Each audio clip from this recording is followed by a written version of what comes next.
кумитаи давлатии амнияти миллии ҷумҳурии Тоҷикистон ҷиҳати ошкору пешгирӣ намудани қочоқи маводи мухаддир муқовимати беамонро ба роҳ мондааст. зеро гурӯҳҳои муташаккили ҷинояткори фаромиллӣ бо истифода аз марзи тӯлонӣ бо Афғонистон ба ин ҷиноят даст мезананд. дар натиҷаи амалҳои ҷинояткоронаи онҳо ҳазорҳо нафар гирифтору мубталои бемории нашамандӣ гардида ба ҳалокат мерасанд, наздикону пайвандони хешро ба бадбахтию хонавайронӣ рӯбарӯ месозанд. дар натиҷаи гузарондани чорабиниҳои оперативии ҷустуҷӯӣ аз тарафи кормандони кумитаи давлатии амнияти миллии ҷумҳурии Тоҷикистон, аъзои гурӯҳи Нашаҷаллоби фаромиллӣ, шаҳрванди ҷумҳурии Тоҷикистон Хайриддинов Туйчибек Қирғизбекович, соли таваллудаш 1987, зода ва сокини ноҳияи Ҷайҳуни вилояти Қатлон ва ду нафар шарики ҷиноятии ӯ, шаҳрвандони яке аз кишварҳои Осиёи Марказӣ Умаров Абдувоси Абдулҳаевич ва Псанбаев Мурат Эрғалиуглӣ бо гумони даст доштан дар муомилоти ғайриқонунии маводи мухаддир дастгир карда шуданд ва аз онҳо ба миқдори махсусан калон 20 килограмм маводи мухаддири нави ҳашиш дарёфт ва мусодира гардид. Гурӯҳи ҷиноятӣ қасд дошт маводи мухаддирро тариқи гузаргоҳи сарҳадии Ойбеки ноҳияи Мастшои вилояти Суғд ба хориҷи кишвар интиқол диҳад. зимни чорабиниҳои оперативии тафтишотӣ аз рӯи нишондодии Хайриддинов Туйчибек Қирғизбекович маълум гардид ки номбурда ҳангоми дар маҳбас қарор доштанаш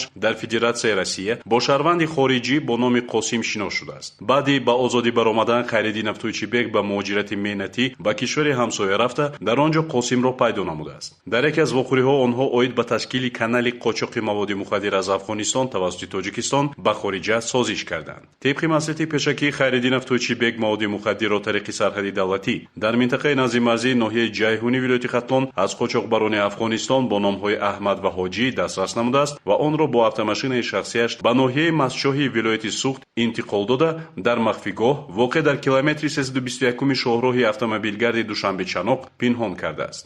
ман қатиб Қосим дар Россия шинос шудагиам дар ҳамин терманда. мана Қосим гуфт ки як одам Аҳмад афғона меояд бора мепартова ҳамун бора бугид биё да рай мачон да партош ӯ баъд аи партофтан бо 100 килоига наркотика мепартова баъд аи кор наркотика гирифтам бор кардам дар мошинам соати 10 шаб буда қимсангир бирмадам гирифтам овардам рай мачон да партофтамаш гаштам хона рафтам айба як рӯз мегзара одамои амният меоянд меқапанам мебаранам. мувофиқи маълумотномаи шуъбаи ташхисии криминалистии раисати вазорати корҳои дохилии ҷумҳурии Тоҷикистон дар вилояти Суғд маводи нашовари мусодирашуда нави ҳашиш буда вазни умумияш 20 килограммро ташкил медиҳад. оид ба ҳолати мазкур бо дастрасии қисми 1 моддаи 32, қисми 5 моддаи 36 ва банди д қисми 4 моддаи 200 кодекси ҷиноятии ҷумҳурии Тоҷикистон парвандаи ҷиноятӣ оғоз гардида марди тафтиши пешакӣ қарор дода шуд.